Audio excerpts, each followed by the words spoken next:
perdió el brazo a los 23.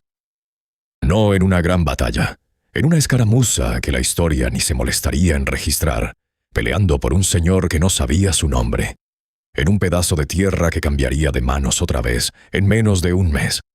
Chris, sin apellido, sin título, sin escudo familiar. Un mercenario que había sobrevivido lo suficiente para volverse bueno sobreviviendo, que en su profesión era la única métrica que importaba. Peleaba por paga, sangraba por paga.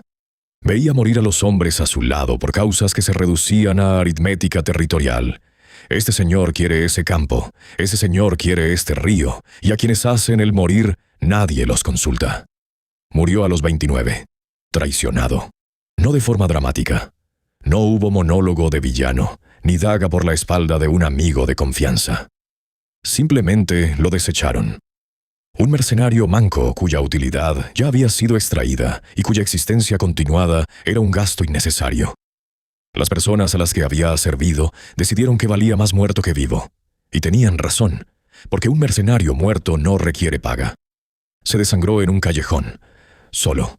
Y entonces despertó. 15 años. Ambos brazos intactos. Un soldado raso en la peor guarnición del reino. Sabiéndolo todo, recordándolo todo. Esto es Becoming the Monarch. Y no es una historia sobre venganza. Es una historia sobre construcción. Sobre tomar los escombros de una vida desperdiciada y edificar algo permanente con las lecciones que enseñó. Bienvenidos de vuelta a Manhua Recap Vault. La manhua de regresión es un campo saturado, y las historias que sobreviven en él son las que entienden para qué sirve realmente la segunda oportunidad. Algunos protagonistas la usan para poder personal, otros para venganza. Chris la usa para construir un army, un territorio y eventualmente un reino, desde la posición de partida más baja posible. Sin cuna noble, sin linaje oculto, sin habilidad de nivel cheat. Solo un hombre que ya vivió la versión más fea de este mundo y decidió rehacerlo. Un soldado a la vez. Para entender lo que Chris construye en su segunda vida, hay que entender lo que le arrebataron en la primera. Nació sin nada. Sin familia de peso, sin educación, sin camino al avance que no implicara poner su cuerpo entre los intereses de alguien y la espada de alguien más. En el mundo de este manhwa, la movilidad social es una ficción cortés que la aristocracia mantiene para dar a los plebeyos la ilusión de que el esfuerzo importa. No importa. La cuna determina la posición. La posición determina la oportunidad. Y Chris nació en el fondo. Se hizo soldado porque la alternativa era morir de hambre. El ejército del reino no reclutaba de las clases bajas por igualitarismo progresista. Las reclutaba porque las guerras requieren cuerpos, y la aristocracia prefería gastar cuerpos baratos. Chris era barato. Lo asignaron a una guarnición fronteriza. Le dieron entrenamiento mínimo, le entregaron equipo más viejo que él, y lo apuntaron hacia el enemigo. Sobrevivió. No por talento, no al principio. Por una combinación de resistencia física, una negativa pragmática a morir y un instinto para leer la geometría de una batalla que no reconocía como extraordinario, porque nadie se lo dijo. Veía morir a los soldados a su alrededor por errores que parecían obvios. Mal posicionamiento, patrones predecibles, fallos al considerar el terreno o el tiempo, y aprendió a no cometer esos errores. Su educación fueron los cadáveres. Su currículum fue cada error que mató a alguien dentro de su line de visión. Con los años eso se volvió formidable. No famoso, los mercenarios de cuna común no se vuelven famosos, pero efectivo. Los comandantes que lo contrataban obtenían resultados. Podía leer un campo de batalla como un ajedrecista lee un tablero, viendo no solo la posición actual, sino las posiciones que seguirían. 2 jugadas. 3 jugadas, 5 jugadas adelante. Su instinto táctico era brillantez genuina, no reconocida porque las personas capaces de reconocerla no miraban a hombres como Chris. Perdió el brazo a principios de sus 20. Una herida que en un mundo con curación mágica disponible para la nobleza habría sido trivialmente reparable. Pero la curación cuesta dinero, y Chris era un mercenario común. Su brazo se lo llevó un cirujano que usó una sierra y una botella de aguardiente. Y su carrera como combatiente de Line terminó sobre una mesa sucia en un hospital de campaña que olía a sangre y resignación. Un mercenario manco tiene opciones limitadas. Chris se convirtió en táctico por encargo, vendiendo el único activo que le quedaba, el conocimiento de campo de batalla acumulado a lo largo de años de pelear.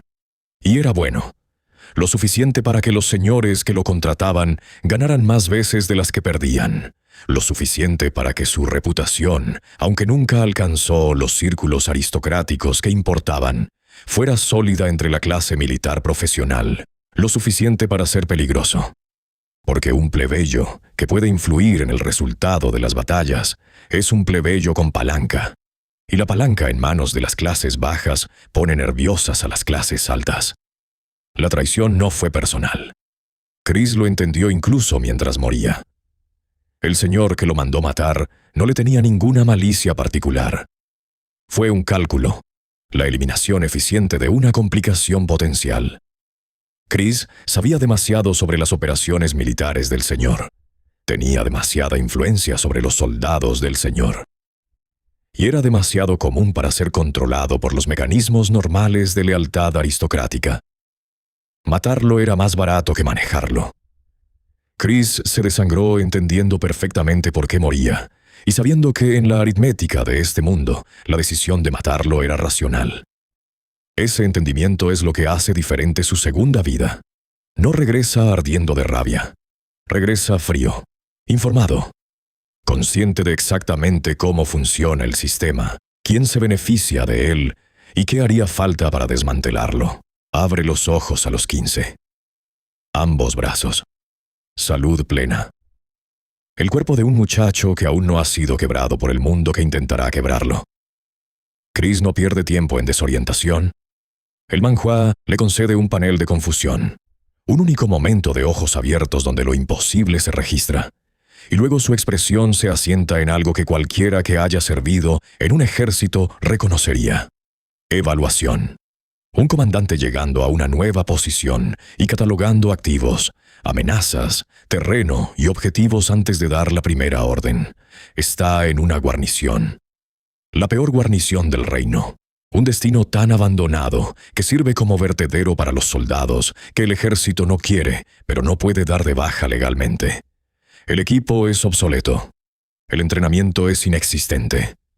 Los oficiales al mando son fracasos aristocráticos enviados aquí como castigo, que han respondido a su exilio bebiendo y descuidando toda responsabilidad asignada. En su primera vida, Chris pasó por esta guarnición como un don nadie olvidable.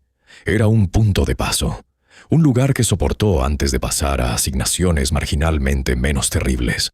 No vio su potencial porque no buscaba potencial, buscaba sobrevivir. En su segunda vida ve un cimiento. Esta guarnición está llena de hombres que el sistema ha descartado. Soldados sin contactos, sin patrocinadores, sin patronos aristocráticos que avancen sus carreras. Hombres a quienes se les ha dicho, en todas las formas que importan, que no importan, que su papel en el ejército es absorber bajas, que los mejores soldados del reino no deberían tener que sufrir. Chris mira a estos hombres y ve lo que nadie más ve. Materia prima. No anuncia sus intenciones. No revela su regresión ni su conocimiento. Simplemente comienza. Cosas pequeñas al principio.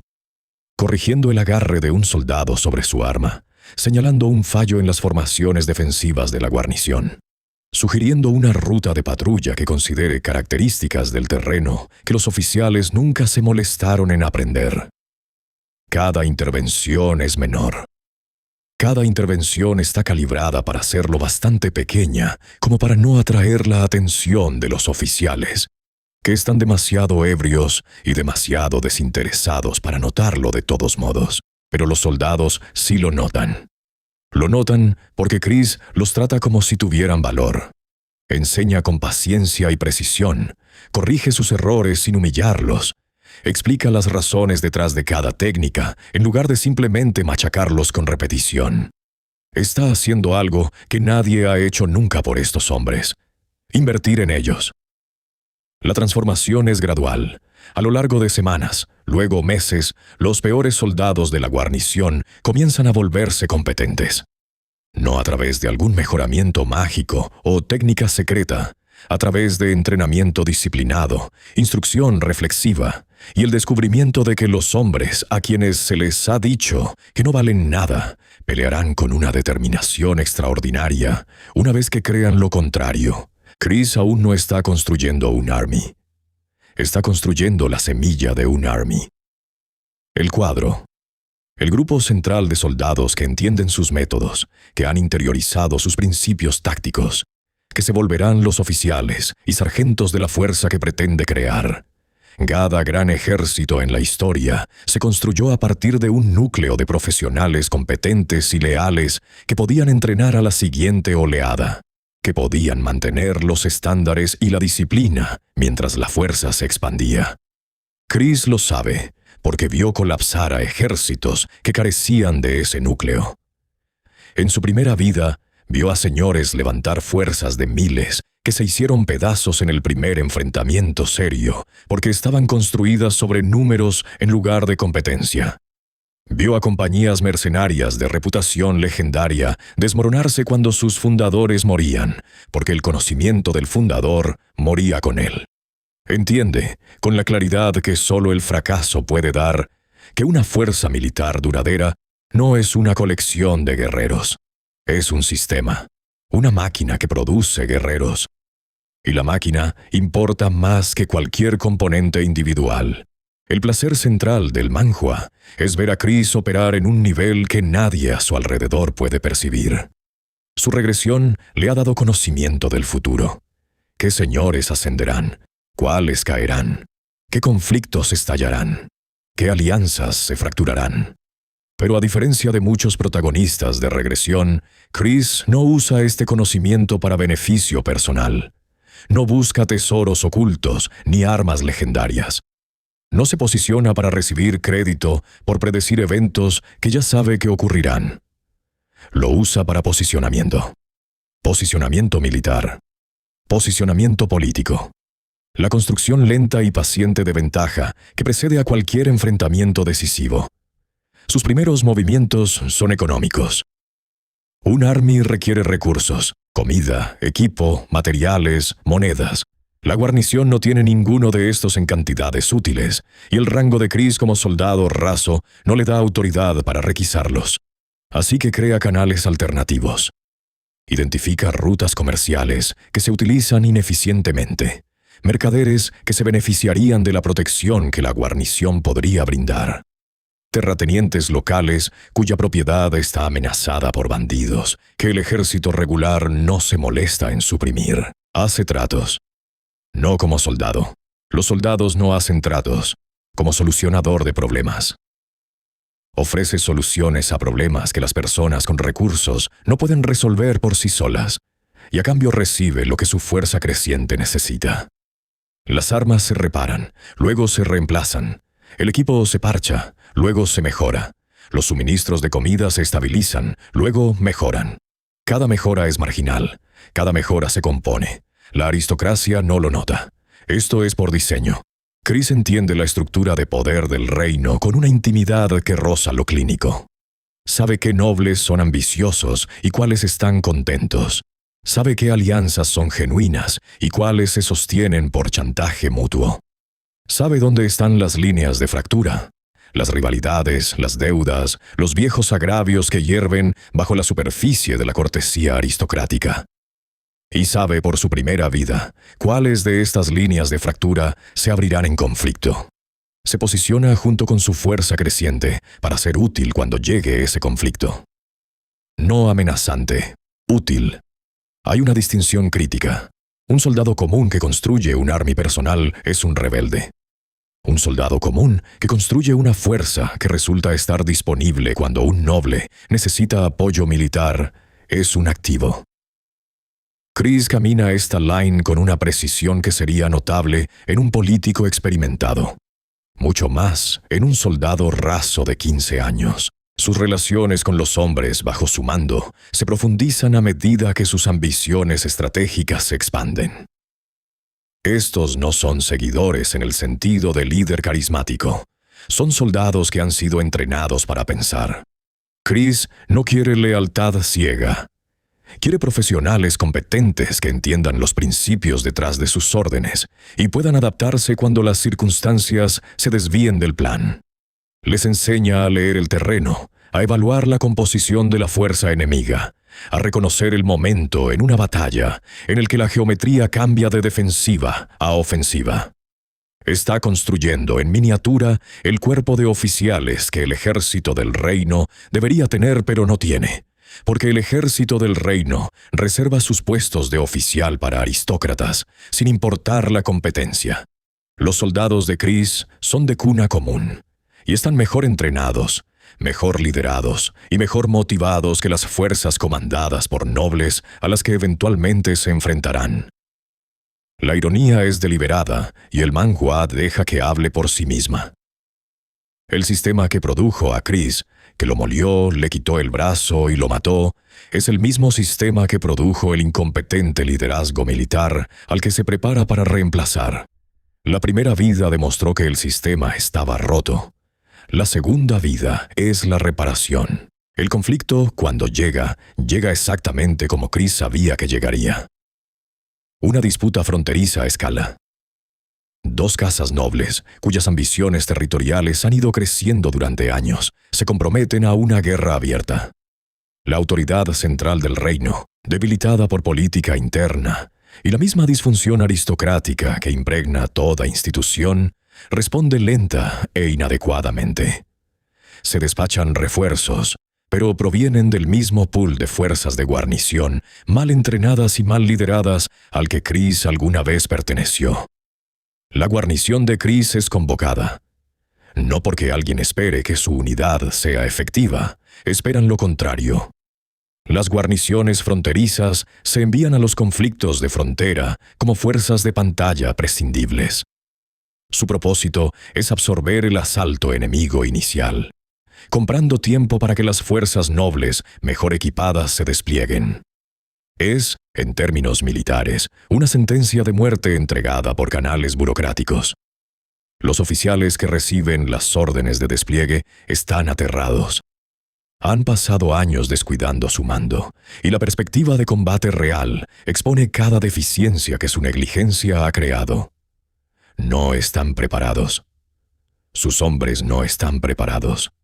Los están enviando a morir, y lo saben, excepto que sus hombres sí están preparados, porque mientras los oficiales bebían, Chris entrenaba. Mientras los oficiales presentaban informes de preparación falsificados, Chris dirigía ejercicios tácticos.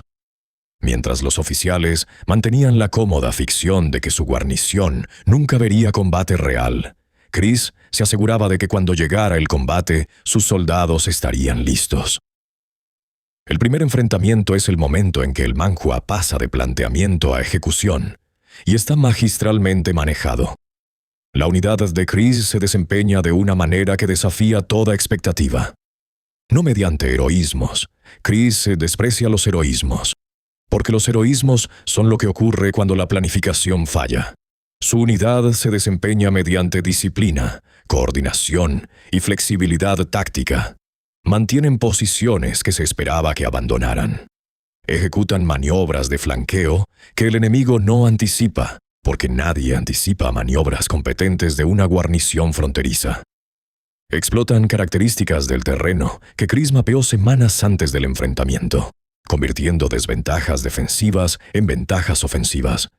El enemigo no es derrotado. Chris no gana la guerra en una sola batalla. Esta no es ese tipo de historia. Pero su unidad sobrevive a un enfrentamiento en el que se esperaba que fuera aniquilada. Y sobrevive con tal contundencia que los comandantes nobles en la retaguardia se ven forzados a reconocer que algo inusual está ocurriendo en la peor guarnición del reino. La atención es un arma, y Chris la blande con tanta deliberación como cualquier otra cosa. La atención de los comandantes trae recursos. Los recursos permiten expansión. La expansión crea oportunidad. El ciclo comienza a acelerar, y cada vuelta de rueda eleva la posición de Chris y la posición de sus soldados, más alto que la revolución anterior. Los hombres que lo siguieron desde la guarnición de basura se convierten en su círculo íntimo. Han estado con él desde el principio. Entendieron lo que estaba construyendo antes que nadie, y su lealtad no es la lealtad frágil de la conveniencia, sino la lealtad estructural de la inversión compartida. Están construyendo esto juntos. Cada rango que Chris alcanza, cada territorio que asegura, cada alianza política que forja refleja su esfuerzo colectivo, tanto como su visión individual. El manhua sobresale al representar el vínculo emocional entre soldados que han construido algo desde la nada. Hay una calidez en las interacciones de Chris con su círculo íntimo que contrasta marcadamente con el frío cálculo estratégico que aporta a todo lo demás. Estas son las únicas personas en el mundo que saben cómo se veía el punto de partida. Recuerdan las armas oxidadas, los oficiales ausentes, la expectativa universal de que no llegarían a nada. Recuerdan, y el recuerdo los une más eficazmente que cualquier juramento de fidelidad. Lo que distingue a Becoming the Monarch de otras manhua de regresión es la claridad del objetivo último de su protagonista. Chris no quiere venganza. Las personas que lo traicionaron y mataron en su primera vida son, en su segunda vida, mayormente irrelevantes. Jugadores menores en un sistema que habría producido el mismo resultado, sin importar qué individuos específicos estuvieran involucrados. Matar al señor que ordenó su muerte sería satisfactorio y estratégicamente inútil. El siguiente señor sería el mismo. El sistema produce resultados idénticos porque el sistema está diseñado para producirlos. Chris quiere cambiar el sistema. Y la única forma de cambiar un sistema construido sobre poder militar aristocrático es construir un poder militar que no requiera aristócratas. Su army es su argumento. Cada soldado en él es un plebeyo al que le dijeron que no importaba. Cada oficial es una persona a la que se le habría negado el avance en el ejército convencional del reino debido a su cuna. Cada victoria que su fuerza logra es prueba de que el supuesto fundamental del sistema aristocrático, que la cuna determina la capacidad, no solo es erróneo, sino funcionalmente inferior a la alternativa que Chris ha construido. Esto es lo que hace que la narrativa de construcción de Army del manhua sea más que una mera progresión de poder. Es ideológica. Chris no está acumulando fuerza militar por sí misma. Está construyendo una demostración, una prueba de concepto viva y funcional de que un ejército, y por extensión una sociedad, puede construirse sobre el mérito en lugar de la cuna. Cada vez que sus soldados de cuna común superan a fuerzas lideradas por nobles, el argumento se vuelve más difícil de descartar. Cada territorio que asegura y administra competentemente es evidencia de que la gobernanza no requiere sangre noble. La respuesta del establishment político es predecible e históricamente precisa. Se sienten amenazados. Un plebeyo que construye poder fuera del marco aristocrático no es una historia de éxito. Es una amenaza existencial a cada privilegio que ostentan. La oposición no es militar al principio. Es política, campañas de susurros, embargos comerciales, aislamiento diplomático. Las herramientas de los poderosos desplegadas contra alguien que tiene la audacia de ser poderoso sin permiso. Chris anticipó todo. Vivió una versión de este mundo, donde estas mismas estructuras de poder operaban sin oposición. Conoce sus métodos porque fue aplastado por ellos. Y en su segunda vida ha construido contramedidas en su estrategia desde el principio. Independencia económica, múltiples cadenas de suministro, redes de inteligencia, alianzas con nobles menores que se benefician de la disrupción que Chris representa. La partida de ajedrez es intrincada y el manhua confía en que sus lectores la sigan. No hay atajos. Chris no resuelve crisis políticas mediante combate o intimidación. Las resuelve mediante estrategia, superando en maniobras a oponentes que son más poderosos pero menos adaptables, explotando la rigidez de instituciones que nunca han necesitado evolucionar porque nunca han sido desafiadas. El manhwa completo, con 127 capítulos, cuenta el arco completo. De soldado raso a monarca. De una guarnición que era un vertedero a una fuerza que remodela el reino. De un hombre que murió anónimo en un callejón, a un hombre cuyo nombre definirá la era. Y cada paso de ese arco está construido, no entregado. Ganado mediante la acumulación de pequeñas ventajas que se componen en transformación. Becoming the Monarch, Maldan Byongsaeso Gunjukgaji, está disponible en Kakaopage, en coreano, y Webtoon en inglés. La serie está completa en 127 capítulos, lo que significa que pueden leer todo el arco sin esperar. La novela de Soul Pung proporciona el cimiento, con arte de 2631, y adaptación de Doip. Si quieren una manhwa de regresión, donde la segunda vida no se gasta en speedrun de poder personal, sino en construir algo que sobrevive al protagonista, donde la estrategia es el espectáculo, el army es el arma, y el verdadero enemigo no es una persona sino un sistema. Este es el estándar. Chris no regresa al pasado, y se convierte en el espadachín más fuerte. Regresa al pasado, y se convierte en un líder. Y la diferencia entre esas dos cosas es la diferencia entre una fantasía de poder y una historia sobre para qué sirve realmente el poder. Completa. 127 capítulos. Sin relleno, sin arcos desperdiciados. Comienzo, medio, final. Todo ganado. Si esto les resultó valioso, dejen un comentario. Manhwa Recap Bold no cubre todo. Cubre las historias que merecen la cobertura. Suscríbanse si quieren estar aquí para la próxima. Gracias por ver. Nos vemos en el próximo episodio.